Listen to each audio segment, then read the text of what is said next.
Северная Осетия может похвастаться научными разработками. Одна из площадок, где рождаются новые изобретения – Федеральный центр коллективного пользования.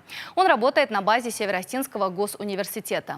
Участие в разработках принимают как именитые ученые, так и студенты. Специалисты активно сотрудничают с ведущими промышленными предприятиями Северной Осетии.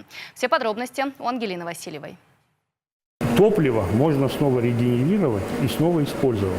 Проверено учеными и физиками Северо-Осетинского госуниверситета. В Федеральном центре коллективного пользования разработали методику создания так называемого катализатора. Подобного, говорят, в стране еще не было, а в мире это устройство весьма дорогостоящее. В данном случае катализатор позволяет нам преобразовывать углекислый газ и воду. Он позволяет преобразовывать в полезные вещества. Это как бы возобновляемый источник энергии, экологически чистый источник энергии. На изобретение уже получен патент. Следующий этап – разработка, а потом внедрение. И это не единственное, чем занимаются в научном центре. Есть и другие разработки, которые в том числе принадлежат студентам СОГУ. Занятия в этой лаборатории у них регулярны.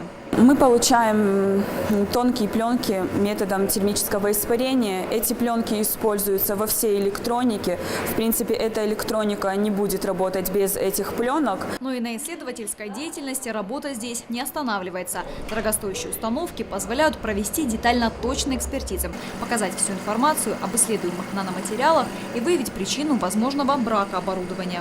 Помимо технических характеристик объектов производства, на установках, например, на этой, можно исследовать пробы воздуха, воды или почвы, выявить наличие полезных или вредных веществ.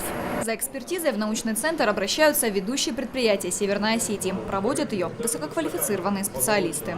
Например, в прошлом году были проведены работы для завода «Победит», технологического центра «Баспи», НИИ электронных материалов и ряда других предприятий. Заказчики остаются довольны. Довольны и заказчики, и работники, и студенты. Работу центра можно считать эффективной. Каждый год на протяжении уже 13 лет его сотрудники участвуют в грантовых программах и, безусловно, завоевывают награды. Ангелина Васильева, Игорь Войцеховский. Новости Осетии.